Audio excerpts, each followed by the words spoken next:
Salut! Et aujourd'hui, une vidéo spéciale en réponse à Dr Peinture. J'avais un échange avec lui dans les commentaires suite à ma vidéo, la première, lorsque j'ai acheté la journée où est-ce que j'ai déballé la fameuse Osmo Action 3.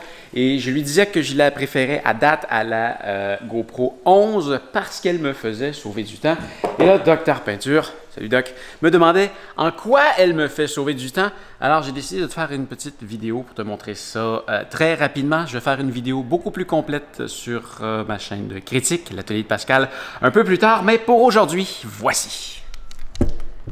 En commençant par la GoPro, on va essayer d'éviter de parler du Media Mode. C'est une vraie blague.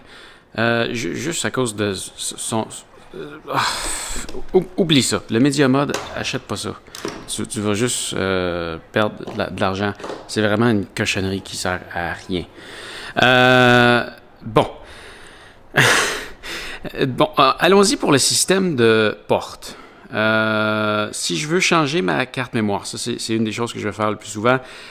La porte est pas si facile que ça à ouvrir, mais on dirait que plus tu l'ouvres, plus elle devient facile. Donc ça devient de moins en moins pire. Ta carte SD, elle est ici, et pour vrai, moi je suis incapable. J'imagine que ça prend des bons pouces, là. Je suis incapable d'ouvrir. J'ai beau forcer. Ah, je viens de l'avoir. Je viens de l'avoir. Je pense que c'est la première fois. Mais là, tu vois, même là, je veux dire, elle est sortie, là. Je suis pas capable de la ressortir.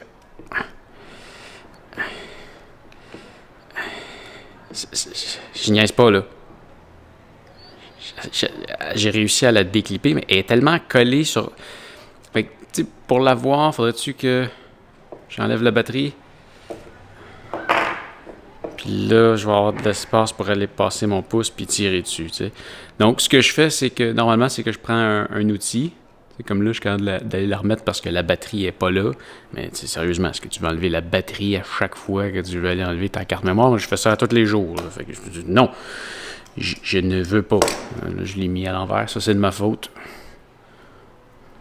C'est de ma faute. Mais ouais. Bon, fait que ça, c'est le processus de enlever la carte sur une GoPro. Sur la Osmo Action, ben, tu as une belle petite porte qui s'ouvre super facilement comme ça. Puis avec mon pouce, je suis capable d'aller l'enlever puis la prendre avec mes deux mains. Ça, écoute, pour quelque chose que je fais à tous les jours, là, c'est... voilà. Quand on va aller dans la caméra, regarde, tu vois, regarde, il y a un truc que j'aime. J'aime ça que je puisse démarrer un enregistrement simplement à partir du moment que la caméra est fermée. Tu vois, si je démarre un enregistrement sur la GoPro, voilà, elle va le faire. J'appuie sur le bouton Record, elle s'allume, elle démarre un enregistrement. J'appuie sur le bouton Record et boum, elle s'éteint. Non, je veux que tu restes allumé, je veux faire... Non. Non. Osmo, même principe. J'aime ça qu'elle se réteigne. Ça évite plein d'erreurs. Je pèse dessus, mon enregistrement est parti. Et là, tu vois, quand je l'arrête, regarde ça, j'ai un beau petit affaire comme ça qui me donne 3 secondes pour faire un tap si je veux la laisser allumer. Sinon, elle se rééteint. Fait que je peux aller faire mes modifications comme je veux dedans. Mais sinon, je maintiens pour rééteindre. Mais sinon, je peux appuyer sur le bouton Record. Ça démarre un enregistrement. Tu as vu, ça a été quand même plus rapide vu que je venais juste de l'éteindre. Si je veux rien faire, ça va faire 3 bips. Boum. Elle est éteinte. Ça, c'est très pratique quand tu veux filmer, serrer ta caméra dans ton sac. Ça va éviter des erreurs de toucher et de plein d'affaires comme ça. Quand j'ai fait ma raid de 24 heures, il n'y a pas longtemps, à vélo, je l'ai faite avec ma Osmo Action 1 et elle ne se rééteignait pas toute seule, donc je le faisais pas parce que j'étais en train de faire du vélo et j'ai vidé ma batterie parce qu'il y a des enregistrements qui sont partis tout seuls, des affaires de même. Système d'attache. C'est pas quelque chose que j'utilise beaucoup, mais pour quelqu'un qui l'utilise beaucoup, allons-y avec la Osmo Action. Voilà, c'est attaché. voilà, c'est détaché. Je vais aller la mettre sur mon bâton. Voilà, c'est attaché. Voilà, c'est détaché. Pas plus compliqué que ça. Pour ça, tu as besoin de... ça, il en vient 2 avec le modèle que j'ai acheté. Ça se vend séparément aussi. Tu as besoin de ce petit, de cette petite bébelle-là. Tu t'en mets sur tous les accessoires que tu veux utiliser, puis tu l'enlèves plus jamais. Je sais pas combien ça se vend séparément, là, mais à 2, je pense que pour mon utilisation personnelle, c'est assez. Peut-être qu'un jour, j'en achèterai plus. Comme je te dis, je suis pas quelqu'un qui utilise ça à fond, mais faut juste t'assurer que ça a bien clippé. Mais en général, ça clippe plutôt bien. Ça a une aimant plutôt forte. Puis ce qui est le fun aussi, c'est que comme il y a un système d'aimant, ben ta caméra, j'ai remarqué que... Regarde, peut-être même que... je sais pas, d'habitude, ils mettent des trucs comme ça sur le bord. J'ai même pas essayé. Ça marche-tu? Ah oui, gars, je peux coller ma GoPro, là. Je viens de le réaliser. Parce qu'il y a des trucs de métal en arrière. Je pourrais pas le faire là, elle va tomber. Là. Mais sur les coins, là, ben oui, gars, je peux mettre ma GoPro, là. C'est-tu malade, ça? Je viens juste d'y penser. Je l'ai remarqué l'autre jour parce que je voulais déposer ma caméra quelque part pour me filmer. Ici, puis là, c'était en angle. Je pouvais me foutre de l'angle parce qu'elle va le corriger. Fait que j'ai mis là, puis ah, c'est collé! Ça colle sur mon frigidaire. Ça colle sur mon frigidaire. Puis, à ce qui paraît, il y a une option de 360, mais j'ai pas encore trouvé comment l'activer. Mais ouais, fait que tu peux la déposer à tous les coins de mur. C'est malade! C'est malade! OK, je fais une pause parce que je viens de trouver comment faire le fameux horizon à 360. Je ne le voyais pas avant parce que le mode n'est pas disponible en 4K. Et je filmais en 4K. Mais pour ton information, ce que tu vois en ce moment, c'est du 4K. Et ça, maintenant, ce que tu vois, c'est du 2.7K. Donc, à toi de juger c'est quoi la différence.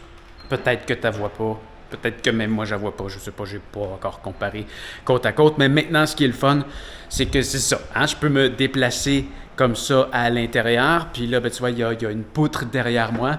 Il y a une autre poutre derrière moi là, peu importe. Mais bref, ce qui arrive, c'est que là, je peux décider de mettre la caméra de côté parce que c'est juste de là que le niveau peut se faire. Et voilà, ben là, elle a penché un petit peu.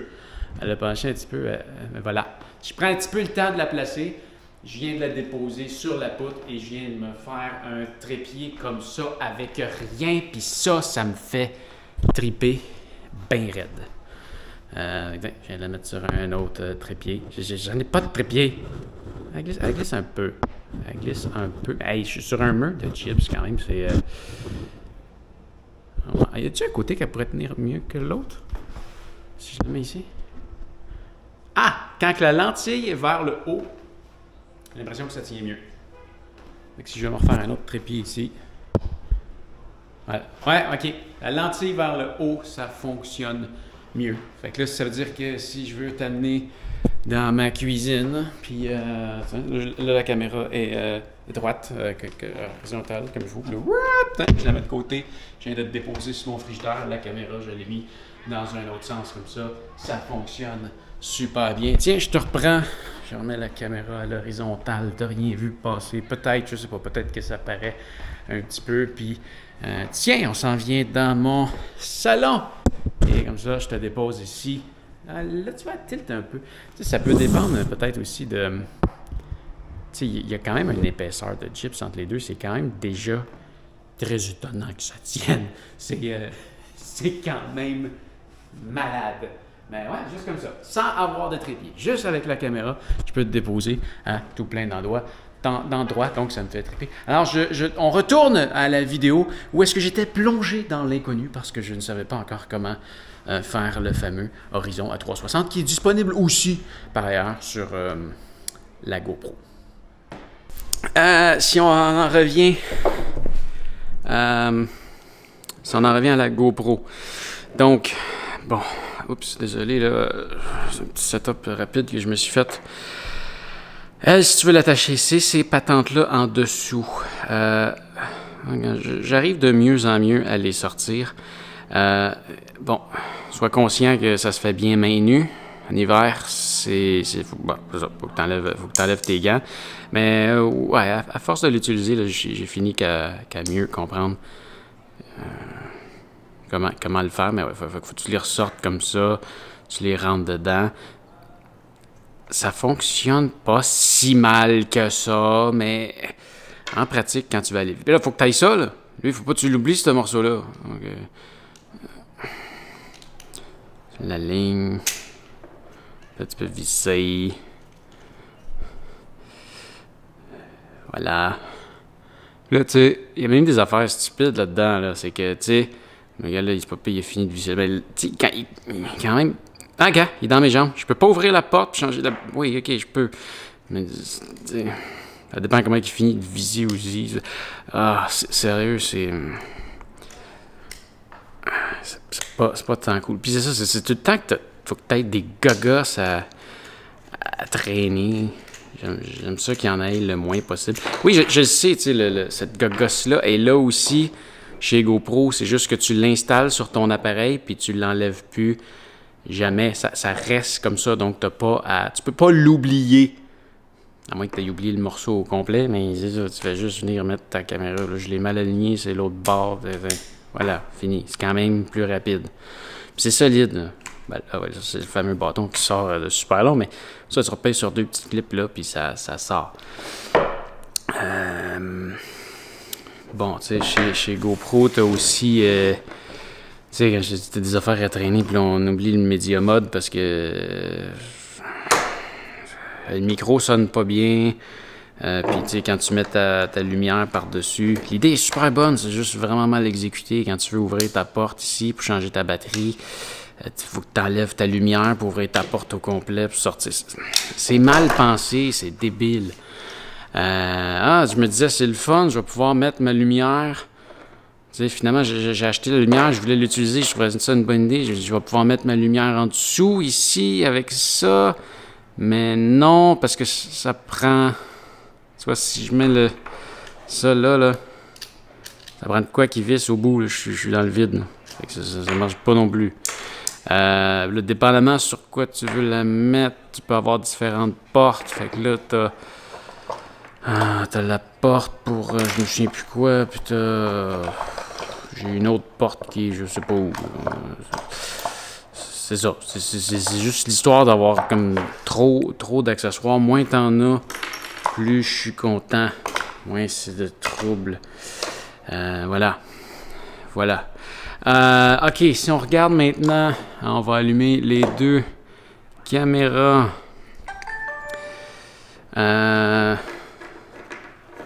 Ok.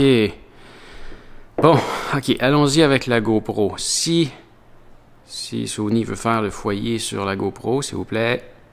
Allez, Sony. Allez, t'es capable. Ok. Bon. Je vais y aller en foyer manuel.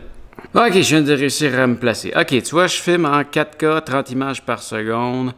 Je veux changer ça en HD, 120 images par seconde. Exemple. Je dois cliquer sur standard. Je dois aller sur le petit crayon ici. Je dois aller changer mon 4K ici par, j'avais dit du 1080 à 120 images par seconde. Puis là, je trouve que c'est pas intuitif, mais il faut que j'appuie sur le bouton au centre pour valider et reculer ici et reculer là. Puis là, tu as vu, des fois, l'écran tactile, elle marche pas super bien. Voilà, c'est fait. Je trouve ça lent. C'est sûr que tu peux avoir des presets qui sont configurés là-dessus sur ce que tu utilises le plus souvent. Mais si réellement tu veux aller faire une modification manuelle, c'est aussi lent que ça. Donc là, si je vais le remettre en 4K à 30 images par seconde, je revalide ici et je sors. Tu sais, ça peut être quand même rapide. Tic, tic, tic. Tu changes, tu revalides, tu reviens, c'est fait. Avec la Osmo, ben, tu vois là, je suis en 4K, 30 images par seconde. Tout ce que j'ai à faire, c'est de glisser mon doigt vers le haut. Je choisis mon framerate, comme ça. Je choisis ma résolution, comme ça. Je réglisse vers le bas, c'est fait. On retourne à 30 images par seconde. On retourne en 4K. 4K16.9. Boum. Voilà, c'est réglé. Tu peux aussi faire des presets, mais j'ai juste pas joué avec. J'en vois pas l'intérêt. C'est assez rapide à mon goût. Je veux juste changer à 120 images par seconde. Bam, bam, bam, bam. Voilà, c'est fait. Pas plus compliqué que ça. J'adore. C'est rapide. C'est quelque chose que tu as besoin de faire régulièrement. Ça n'a pas besoin d'être perdu loin dans un menu. Il faut que ça soit accessible rapidement.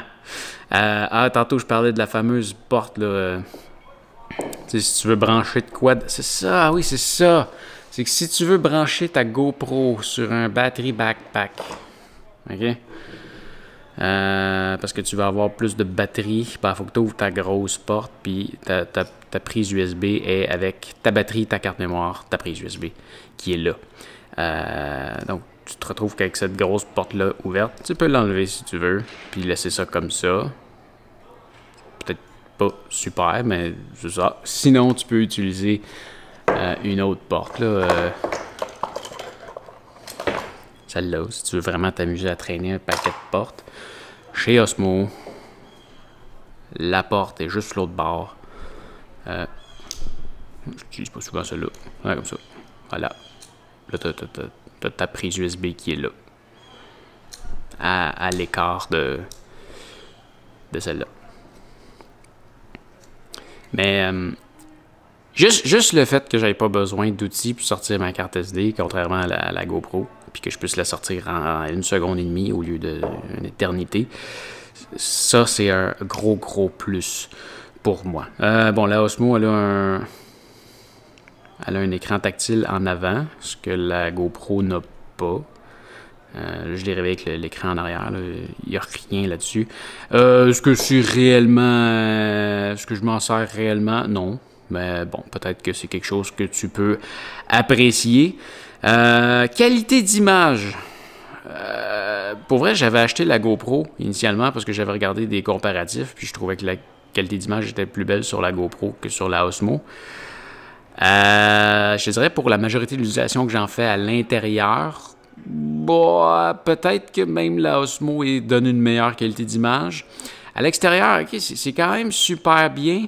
J'ai souvent l'impression que le foyer se fait pas assez proche. Maintenant, on dirait que tu es comme obligé d'être un peu plus loin. Je suis souvent hors foyer, je trouve, quand je la tiens dans mes mains. C'est pas si merveilleux que ça. Et à l'extérieur, des fois, je me demande si réellement mon ancienne Osmo 1 faisait pas des meilleures images que celle-là. C'est pas dégueulasse, là. C'est très bien. C'est très bien, mais c'est pas excitant. Fait que, finalement, oui, probablement que si tu filmes les deux côte à côte, dans plusieurs circonstances, surtout quand tu es à l'extérieur, la GoPro va probablement prendre des images plus belles. Je dis probablement parce que je ne l'ai pas encore testé à fond. Mais côte à côte de ce que j'ai vu de d'autres personnes qui ont fait des tests sur YouTube, la GoPro filmait mieux.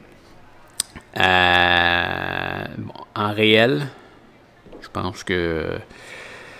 Je veux dire, s'il y a quelqu'un qui filme avec une Osmo ou avec une GoPro, là, je ne saurais pas dire si c'est une Osmo ou une GoPro. Je pense que les deux font une belle image. En plus, la Osmo est moins chère.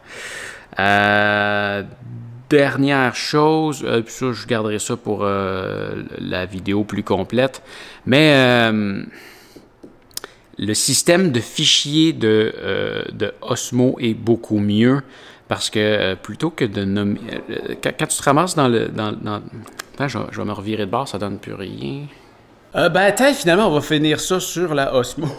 Ouais, le système de fichiers sur la GoPro, quand tu le mets dans ton ordinateur, pour chaque fichier vidéo, tu as comme 2 autres fichiers, comme, tu sais, les petits fichiers qui servent tout le temps à rien, qui est tout le temps ça sur les caméras.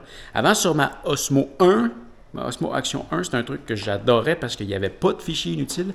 Je ne sais pas pourquoi, avec la nouvelle, celle que j'ai dans les 20, la nouvelle Action 3, il y a un fichier inutile. Mais il y a une belle amélioration sur une chose, c'est que le nom du fichier, c'est-tu comme DJI? l'année, le mois, la date, le jour, la date complète avec l'heure, puis les secondes même, je pense. Puis après ça, c'est... Dans le fond, là, avant, c'était DJI 001, puis après ça, c'était 002, 003. Maintenant, c'est toujours ça, DJI 001, mais entre DJI puis 001, il ajoute la date complète. C'est ça. Fait année, mois, jour, heure, minute, puis même seconde, je pense. Ce qui est vraiment très, très cool, je trouve, comme façon de nommer un fichier. Parce que ce qui arrive, c'est que souvent, quand tu vas aller, je sais pas, formater ta carte ou tout, un moment donné, le compteur, il retombe à 0. Puis là, tu te ramasses avec des fichiers qui s'appellent la même affaire. Je trouve ça le fun que ça soit une date. Puis en même temps, quand tu fais une recherche de fichiers, c'est tellement plus facile. C'est vraiment bien fait. Puis en plus, ça se classe bien en ordre alphabétique. C'est bien fait! J'aime ça! J'aime ça. Chez GoPro, tu as 2 fichiers inutiles à supprimer et à gérer. Ça te fait des plus grosses pages, comme un petit peu plus compliquées. C'est pas la fin du monde parce qu'à peu près toutes les caméras du monde, c'est comme ça. Mais ouais, là, la Osmo Action a un petit truc de plus. Alors, j'espère que ça a répondu à ta question. Demain, je fais une vidéo pour répondre à Dave. Salut Dave. Par rapport à des lampes de poche. Des lampes de poche. Fait que fais attention à toi et on se revoit demain. Salut!